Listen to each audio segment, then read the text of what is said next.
وقال ربكم ادعوني أستجب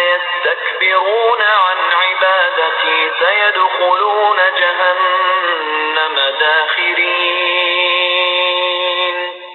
تمہارا رب کہتا ہے مجھے پکارو۔ کب پکارو؟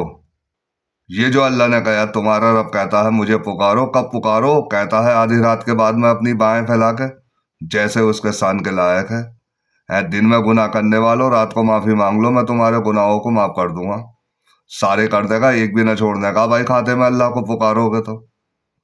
پھر دن چڑھتا ہے، دن میں اپنی بائیں پھیلا کے کہتا ہے جیسے اس کے شان کے لائق ہے۔ اے رات میں گناہ کرنے والوں، دن میں معافی مانگ لو، میں تمہارے گناہوں کو معاف کر دوں گا۔ اور سارے کر دے گا، ایک بھی نہ چھوڑنے کا بھائی کھاتے میں اللہ کو پکارو گے تو۔ تمہیں فرصت ہی نہ آئے اس مرے ہوئے کو پکارنے سے، مرے ہوئے کی ہی پکارے لگاتے رہتے ہو ساری زندگی۔ دوسری بات بتائیے اللہ تعالیٰ، دوسری کتنی اہم بات بتا رہی ہے، سنیے گا۔ تمہاری دعائیں قبول کروں گا۔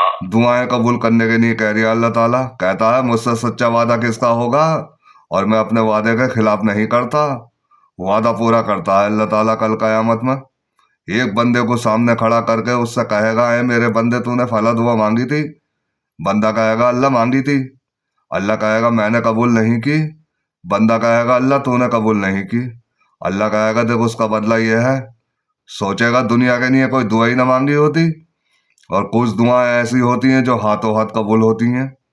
اور جب تیری کوئی دعا قبول ہوتی ہے قبر کے پجاری، تو اوپر کو منہ اٹھا کے اللہ سے ہی کہتا ہے اللہ تعالیٰ یہ تو دعا قبول کر لی تو نے، کچھ اور مانگ لیتا تو وہ بھی دے دیتا۔ اور اللہ کے وسلم کہتے ہیں کہ دعاؤں سے بلائیں ٹال دیتا اللہ تعالیٰ۔ بڑی بڑی بلائیں آنے والی تھی، بڑی بڑی مصیبتیں آنے والی تھی، ٹال دیتا اللہ تعالیٰ۔ اور اللہ کے وسلم کہتے ہیں کہ دعاؤں سے تقدیر بدل دیتا اللہ تعالیٰ۔ تقدیر کیسے بدلتا ہے؟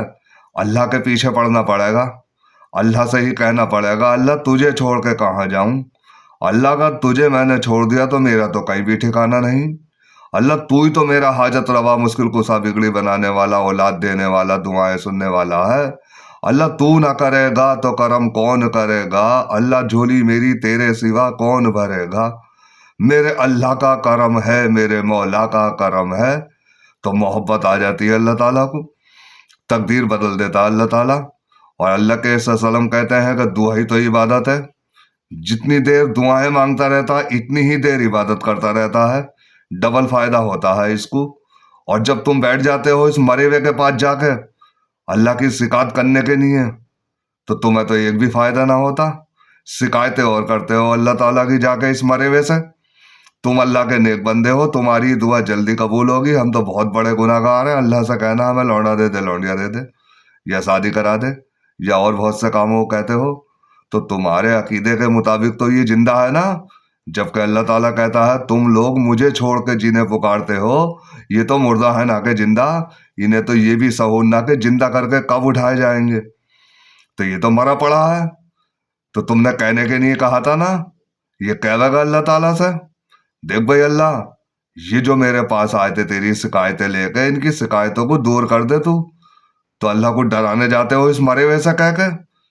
شیطانو، اللہ تعالیٰ کہتا ہے اگر میں اپنی رحمت کا دروازہ بند کر دوں تو اسے کوئی کھلوا نہیں سکتا، اور اگر کھول دوں تو اسے کوئی بند نہیں کرا سکتا۔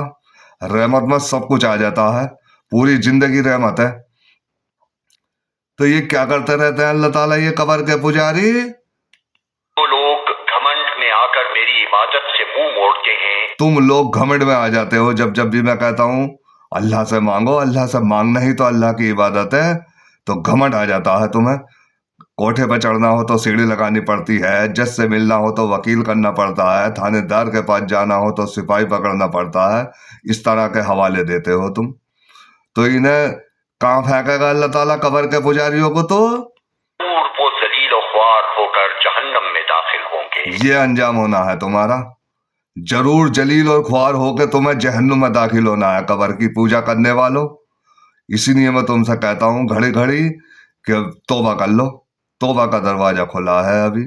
کہتا اللہ تعالیٰ توبہ کرنے کے لیے اے آدم کی اولاد، تو زمین سے آسمان تک جتنا بھی خلا خالی ہے سب کو بھر دے اپنے گناہوں سے. تیرے گناہوں میں شرک کا گناہ نہ ہو، میں اپنی اتنی رحمت لے کے آؤں گا تیرے گناہوں کو نیکیوں سے بدل دوں گا، اور بدلے گا کل قیامت میں. ایک بندے کو سامنے کھڑا کر کے فرشتوں سے کہے گا فرشتوں میرے بندے کے صغیرہ گناہ دیکھیو کتنے ہیں. یہ ڈرنے لگا، کبیرہ گناہ لیے بیٹھا تھا. کہا اس کو ہر گناہ کے بدلے میں نیکی دے دو.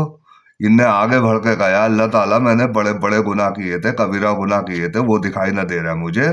اللہ کے صلی اللہ علیہ وسلم ہنسنے لگا اس حدیث کو بیان کرتے ہوئے. اتنے ہنسے کہ آپ کی داڑھ مبارک تک کی دیکھنے لگی. معلوم کیا صحابہ کرام سے تمہیں پتا میں کیوں ہنسا ہوں؟ صحابہ کرام کہنے لگے اللہ جانے یہ اپنے نبی کو خبر کر کے بتا دے. اللہ کے صلی اللہ علیہ وسلم نے بتایا کہ اللہ بھی ہنسا تھا اس بندے کی بات پہ، گیا جنت میں. اب تک جو تم نے زندگی ختم کری ہے اس مرے ہوئے کے نام، توبہ کر لو. جو زندگی بچی ہے تھوڑی بہت، اس میں برکت ڈال کے اللہ تعالیٰ جنت میں داخل کر دے گا. تم تو جانے ہو غفور الرحیم ہے.